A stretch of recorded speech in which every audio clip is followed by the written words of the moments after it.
But they're all, what's that word when everyone's a devil? They're all devils are the same, man. Devil advocates or... They're the same, they're basically the same fucking devil, man. So you cut from the same cloth. They're cut from the same cloth. They're all devils, man. They're all devils. So you Negroes, Hispanics, Native Americans worshipping them, and I'm gonna vote for them. Hey, man. Obama. When Obama. Right. Obama. You're all voting for the same devil, man. You think they care about you? If they cared about you, why the hell are you still in the ends, man? Why haven't they moved you upper echelons? I don't give a shit about you, man. They want to see you at the bottom. They're set up. The ones that have your interests in heart, they're the worst, man. Innit? You know what I'm saying? There's some devils, man. The ones that talk about we can change your conditions, but they ain't doing nothing. They're the worst, man. Because you believe that shit. Hey man, through peace you shall destroy many. That politics is destroyed our people. Yeah, I was shy. Sorry, bro, man. Sorry, bro. Sorry, bro. No, go on. No. I was gonna say, man. I was gonna say that politics, Christianity, because Christianity, that's what Christianity teaches you. Christianity teaches you you can do whatever the fuck you want, but as long as you convert, it's peace unto you, brother. Right. Peace unto you. No matter what you've done, you can eat pork, you can be a faggot, you can be a pedophile. Hey man, you can leave the plow, you can leave the church, you can come back a year later, but as long as you repent before Judgment Day, brother, peace, brother. Right. Peace, brother. Right. That's what the Christmas. Praise Jesus, and that's you know it. What I mean? Right. Yeah, man. Hey, man. No rules, no tribulation, no regulations, nothing, bro. That's why, man. Hey, because a lot of our people live blissfully, right, in this kingdom as well, man. A lot of our people. Like that's what the scripture says. Yahushua said, "Woe unto you that are rich, because you've received your consolation already." You've got a lot of our people right now that are living good, man, living fat, you know, hand in hand with Edomites, man, making them business deals, doing all of that, but they ain't gonna make it into the kingdom of heaven. I got something for you. You know, I got something for you. Yeah, go on. This is Matthew 4:19. It says, "And he saith unto me, Follow me, and I'll make you fishers of men." And they straightway left their nets and followed him. Hey, they forsook everything. Imagine that, like someone the Lord walk into your job right now and say, "Listen, fuck that cashiering job you're doing. Forget that building or that labouring job you're doing. Come and build my spiritual house with me." That's literally what happened, man. And the ancient apostles knew in the spirit that Yahushua was the real deal. That's faith. You see, it tells you straight, man. He walked up to them and told them, man, literally what the deal was. Follow me, man. And they had the faith to say, yeah, fuck it. Because we know that this guy is going to lead us into captivity. Out of our captivity into a righteous stead. Because back then, Jacob were in their right mind. They knew they were Israel. Not all Jacob, of course. But they knew that they were under captivity, man. They knew that they weren't supposed to be under the Romans the way they were supposed to be. But now you, Jake, got that heavy Stockholm syndrome, for real. Right, it says, and he said unto them, "Follow me, and I'll make you fishers of men." Mm-hmm. And they straightway left their nets and followed him. Mm-hmm. And going on from thence, he saw other two brethren, James the son of Zebedee, and John his brother. The scripture says it will take you two from a family, you know, from a city, one from a city, two from a family. Hey man, Yahushua deals with the meek, you know.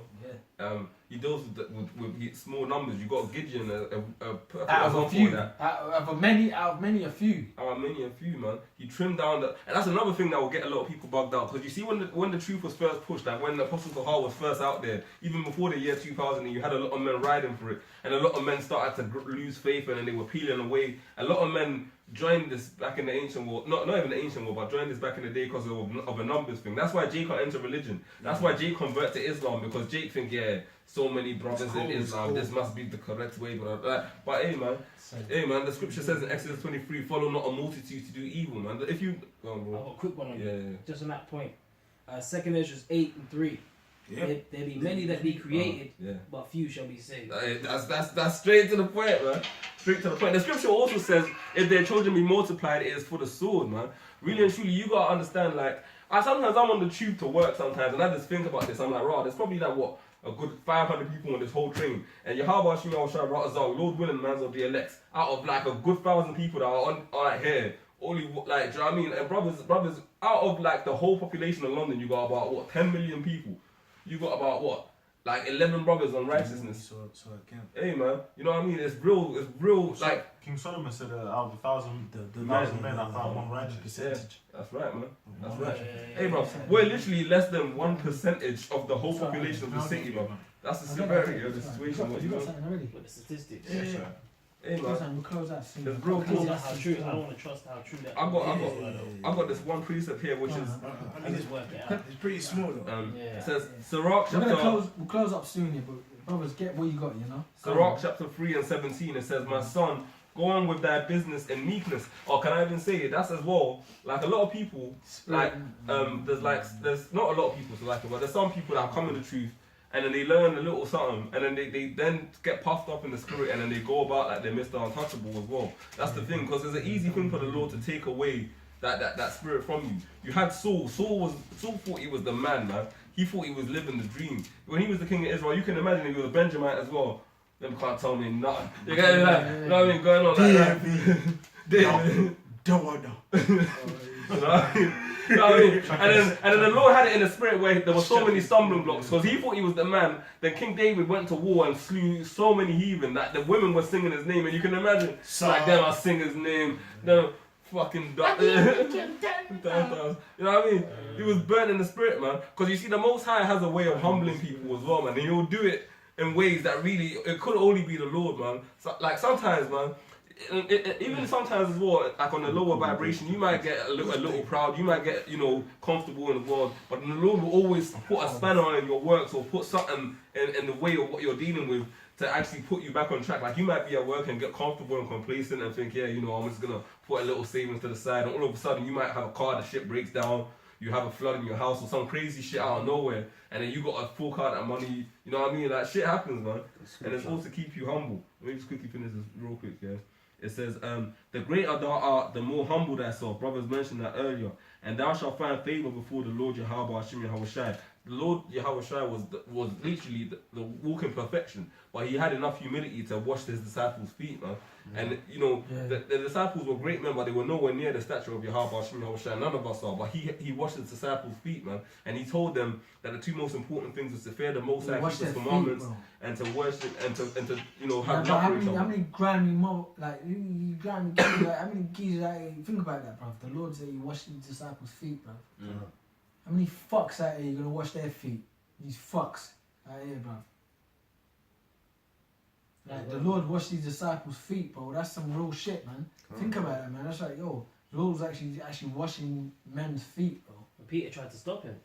Peter said, "No, Lord, you shouldn't be washing my feet." And then Peter got cussed out. And then the Lord said to him, "Look, man, if you don't let me wash your feet, you should have no part with me, man." And that just shows the humility of Yahweh Shai, man. Yahweh Shai got on Peter because he wanted to wash his feet, man. That's symbolic right there, man, of the humility that we all got to show, man, and the love that we got to have for each other, man. Be willing to serve one another, minister for one another, Doing this work, what we're doing right now, this is the minister of the Lord. Minister means to serve. What we're doing right now is we're serving brothers. We're pushing it out there on the Urim and the Thummim. And brothers are being served. You know what I'm saying? That's that Proverbs 27 and 17. Iron sharpeneth iron, so a brother sharpeneth the countenance of his friend. That's right. That's it. It even says real quick. It says, "Many are in high place and of renown, but That's it, my mysteries." spirit, you say, man, that's it. All of us, man, you get me?